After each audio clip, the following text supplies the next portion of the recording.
ពេលឈឺចាប់យើងហូរទឹកភ្នែកហើយបើយើងនៅតែចំណាយពេលវេលាគ្រាន់តែបង្ហូរទឹកភ្នែកហើយនឹងអប់ទុកយើងអត់បានអីថ្មីទេអញ្ចឹងយើងត្រូវប្រែคลายអាការឈឺចាប់នេះទៅមុខអញ្ចឹងមកពួកខ្ញុំនៅក្នុងនាមគណៈកម្មការយើងមកគិតគ្នាអំពីទៅមុខយើងត្រូវធ្វើអីយើងត្រូវរៀបចំមកកន្លែងទីតាំងបញ្ចុះសពគាត់យើងត្រូវរៀបចំមកកន្លែងបណ្ណាល័យ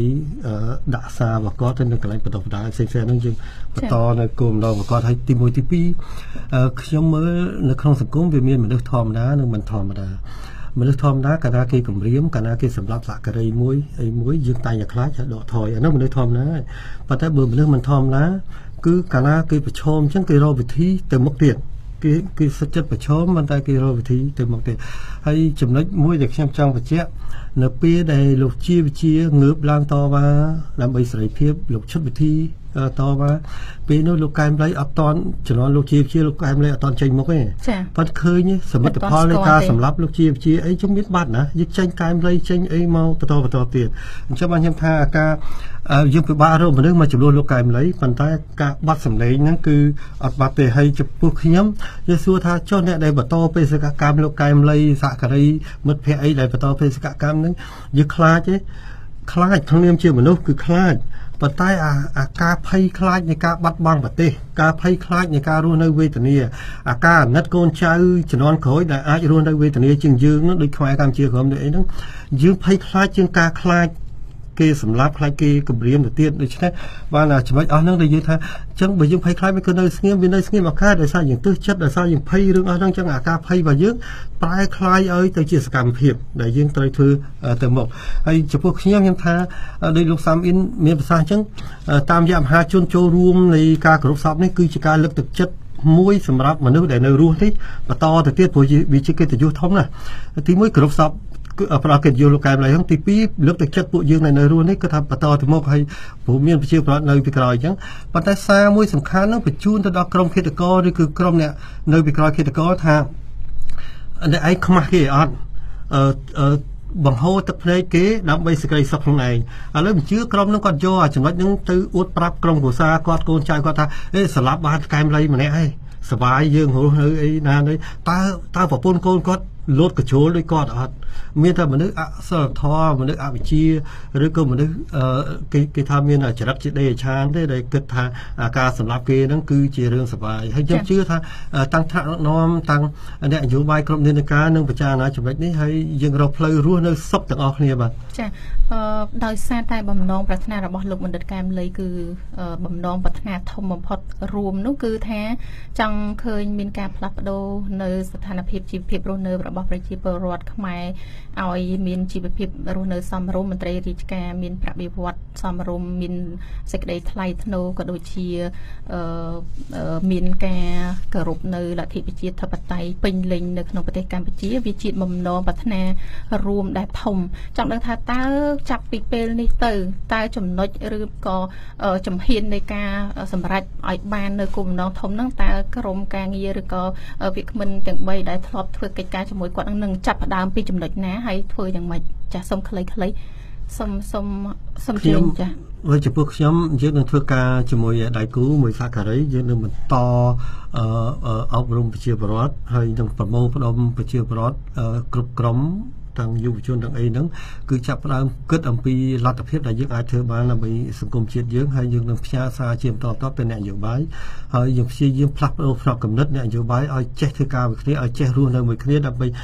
ចែករំលែកសេចក្តីសុខទាំងអស់គ្នាជាជាងដណ្ដើមយកសេចក្តីសុខតែឯងហើយបំផ្លាញគេបាទចា៎កញ្ញាលុយដានីសម្រាប់ក្រុមពួកខ្ញុំក្រុមខ្ញុំនឹងព្យាយាមឲ្យចប់គម្រោងទាំង3របស់លោកគ្រូបើទោះជាវាអាចធ្វើទៅមិនល្អដោយលោកគ្រូពេកឬក៏និយាយទៅពួកខ្ញុំនឹងព្យាយាមធ្វើតាមលទ្ធភាពដែលពួកខ្ញុំអាចធ្វើបានចានឹងបញ្ចប់ចានឹងបញ្ចប់ចាក្រុមប្រហែលជាយើងចាប់ផ្ដើមក្រុមអីមានអស់ហើយចាចំណេះដឹងដែលធ្លាប់ធ្វើជាមួយនឹងលោកបណ្ឌិតកែមលីក៏បានទទួលអស់ហើយអញ្ចឹងយើងនឹងអនុវត្តតទៅទៀតចារហូតដល់ចប់លោកបណ្ឌិតសាមអ៊ីនចាក្រុមការងាររបស់គណៈបកប្រជាធិបតេយ្យមូលដ្ឋានគឺយើងនឹងបន្តបេសកកម្មតទៅមុខទៀតជាពិសេសគឺការកសាងគណៈបកមួយដែលមានប្រជាធិបតេយ្យទៅក្នុងពិតហើយយើងនឹងបណ្ដុះអ្នកដឹកនាំជាច្រើននៅតាមមូលដ្ឋានដើម្បីគាត់រួមចំណែក ចូលរួមដឹកនាំភូមិឃុំតាមបែបប្រជាធិបតេយ្យពិតប្រាកដហើយយើងនឹងបណ្ដុះអ្នកដឹកនាំថ្នាក់ជាតិឲ្យបានច្រើនដើម្បីគាត់នឹងរួមចំណែកចូលរួមនៅក្នុងស្ថាប័នដឹកនាំរដ្ឋនៅពេលក្រោយដែលមានចរិតលក្ខណៈជាអ្នកដឹកនាំបែបប្រជាធិបតេយ្យហើយនេះគឺជាគោលបំណងធំរបស់យើងដើម្បីរុញឲ្យសង្គមរបស់យើងក្លាយជាសង្គមមួយដែលមានប្រជាធិបតេយ្យពិតប្រាកដខ្ញុំចង់ប្រកាសអំពីតកតងទៅនឹងការកម្មវិធីតមាការបនរបស់គាត់នេះគឺទី1ព័ត៌មានដែលយើងបានចែកចាយដំបូងហ្នឹងគឺថាយើងនឹងតម្កល់សពគាត់បច្ចុប្បន្ននេះត្រឹមថ្ងៃ18នេះយើងនឹងមានការកែប្រែគឺយើងនៅបន្តនៃការតម្កល់សពនឹងហើយយើងនឹងបន្តធ្វើទៀតរហូតដល់មានថ្ងៃជូនដំណឹងជាក់លាក់អំពីការដង្ហែសពនេះមូលហេតុអីដែរចា៎ដែលត្រូវបន្តយើងទទួលនៅការស្នើសុំពីក្រមវិជាប្រដ្ឋច្រើនណាស់ដែលនៅតាមបណ្ដាខេត្តហើយអ្នកខ្លះនៅក្រៅប្រទេសហ្នឹងក៏ត្រូវមកគោរពសពប៉ុន្តែអត់ទាន់មានពេលគ្រប់គ្រាន់ដូច្នេះយើងត្រូវពជាពេលហ្នឹងមួយរយៈហើយទី2យើងត្រូវការពេលវេលាគ្រប់គ្រាន់ដើម្បីរៀបចំមូលដ្ឋានកន្លែងដែលយើងត្រូវបញ្ចុះសពគាត់ហ្នឹងឲ្យបានសមរម្យឲ្យបានថ្លៃថ្នូរឲ្យបានត្រឹមត្រូវហើយចំណុចមួយទៀតដែលខ្ញុំចង់ប្រកាសដែរហើយគឺបងប្អូនសប្បុរសជនដែលចង់ចូលជាបច្ច័យអីហ្នឹងគឺ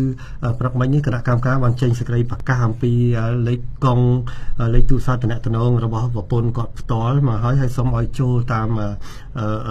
ប្រព័ន្ធនឹងតែមួយដើម្បីឲ្យមានតម្លាភាពហើយឲ្យបានទៅដល់ដៃក្រុមគូសាជាប្រពន្ធគាត់នឹងក្នុងការចាត់ចែងធ្វើបុណ្យហើយនឹងរៀបចំកន្លែងគាត់ជាមួយនឹងគណៈកម្មការហើយចំណុចទី3ដែលខ្ញុំនេះដែរថាកម្មវិធីហែនិងកម្មវិធីបន្តយើងនឹងពិភាក្សានេះហើយនឹងចេញជាបន្តទៅហើយសូមអធិស្ឋានផងដែរចំពោះការខ្វះខាតព័ត៌មានមួយចំនួនដោយសារពេលដែលស្លាប់មកនេះភ្លាមនោះគឺយើងអត់បានគិតអីឲ្យយើងរៀបចំអីអត់ទាន់អស់ប៉ុន្តែខ្ញុំក៏មិនភ្លេចដែរគឺការសម្រាប់លោកកែមលីនេះវាជាព័ត៌មានមួយដែលមានការតាក់ទាញនៃការចាប់អារម្មណ៍មហាជនច្រើនហើយខ្ញុំក៏សូមពីនេះកុំឲ្យយើងភ្លេចនៅព័ត៌មានដទៃទៀតឧទាហរណ៍ដូចជារបាយការណ៍អង្គការក្លបលវិនីការរំលោភសិទ្ធិផ្សេងបញ្ហាព្រំដែនយើងត្រូវនាំគ្នាបន្តខ្លំមើលអស់គ្នាហើយចូលរួមយោបល់ដើម្បីកែប្រែរដ្ឋាភិបាលយើងធ្វើឲ្យយើងបានផលប្រយោជន៍ទាំងអស់គ្នាបាទចាអរគុណច្រើនចាគួរសោកស្ដាយពេលវេលានៃកម្មវិធីយើងបានរំកិលមកដល់ទីបញ្ចប់ទៅហើយនៅខ្ញុំសូមថ្លែងអំណរគុណយ៉ាងជ្រាលជ្រៅចំពោះវាគ្មិនទាំង3រូបដែលបានចំណាយពេលវេលាដ៏មានតម្លៃអញ្ជើញចូលរួមបកស្រាយយ៉ាងក្បោះក្បាយជុំវិញប្រធានបទរបស់យើងនៅថ្ងៃនេះហើយក៏សូមអរគុណចំពោះប្រិមិត្តដែលបានតាមដានទស្សនាតាមរយៈpage របស់ VOD ដែលកំពុងធ្វើការផ្សាយផ្ទាល់នេះផងដែរនិងប្រិមិត្តដែលកំពុងតែតាមដានស្ដាប់នៅការផ្សាយតាមរយៈវិទ្យុទាំងនៅភ្នំពេញនិងនៅតាមបណ្ដាខេត្តបាត់ដំបងសៀមរាបនិងបន្ទាយមានជ័យផងដែរចាសសម្រាប់ពេលនេះនាងខ្ញុំធីតារួមទាំងវាគ្មិនកិត្តិយសនិងក្រុមការងារនៅខាងក្រៅទាំងអស់សូមអរគុណនិងសូមគោរពលាកម្មវិធីនេះមានផ្សាយឡើងវិញនៅថ្ងៃដដែលម៉ោង 9:30 នាទីដល់ម៉ោង 10 យប់និងនៅថ្ងៃច័ន្ទពុធศุក្រម៉ោង 6 ដល់ម៉ោង 6:30 នាទីព្រឹកតាមរយៈវិទ្យុសារិកា FM 106.5 ភ្នំពេញវិទ្យុសារិកា FM 91.25 ខេត្តសៀមរាបវិទ្យុសារិកា FM 91.25 ខេត្តបាត់ដំបងនិងវិទ្យុសារិកា FM 101 ខេត្តបន្ទាយមានជ័យរាល់មតិយោបល់របស់វាគ្មិននិងប្រិយមិត្តគ្រប់រូបគឺមិនឆ្លុះបញ្ចាំងពីទស្សនៈរបស់ VOD ឡើយ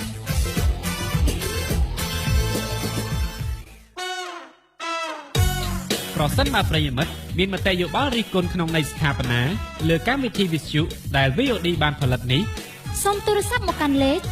060 401 999ឬតាមរយៈអ៊ីមែល limthida@vod.hotnews.com